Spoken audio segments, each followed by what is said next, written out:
Many in government and opposition circles describe Major General Paul Lokech as a reliable and professional officer who would deliver on his assignments without a question. It's a very and extremely sad day, very difficult to digest.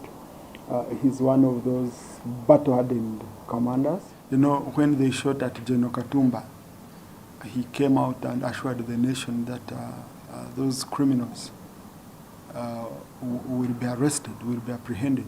And indeed, he lived up to the billing. That many people join the army or the forces and they are doing it because they expect a salary. With General Lokech, it was different. It was his passion. He was professional to the utmost. He was willing to die for his country, succumbing to clot. This issue of blood clot is something that those of us who are not doctors cannot understand. UPDF and the military and police will need to explain to the satisfaction of everybody that this was a natural death, because the background suggests that in this country there are people who poison others. In the Acholi sub-region from where he hailed, he was regarded as more than a serviceman. Even influential politicians there praise him as not only a son of Acholi land, but also a role model. Now, who are we going to tell our children about? It was always telling our children, those who aspire to join the forces, we tell them, be like Paul Lokech. Now, that is going to be now in past tense.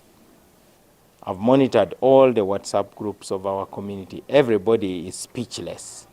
Nobody actually knows what to say.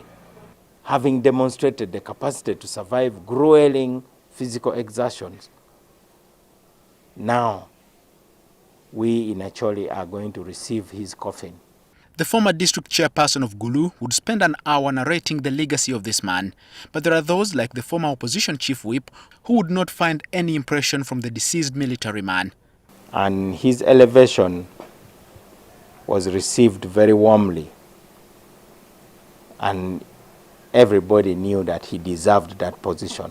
I remember some people in the opposition saying, you're bringing commandos from Somalia to come on our streets. This is not a battle zone. You know, these are civilians.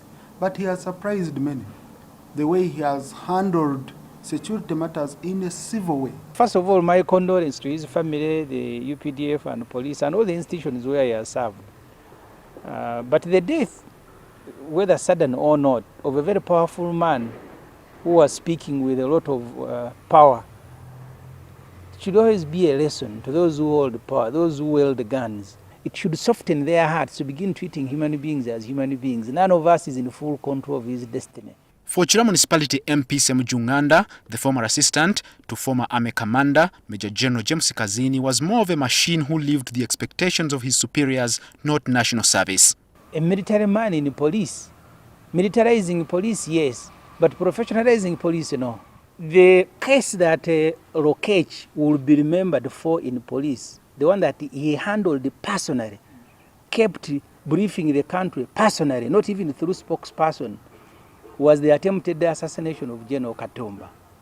And when he came to report the conclusion of that matter, 4 suspects dead, the rest of the suspects can't walk, which is the reason Museveni gave an address to condemn torture. So that is how Lokech will be remembered. Whatever the divide in opinion, the obituary of Major General Lokech will be worth reading. Edward Mhumza, NTV.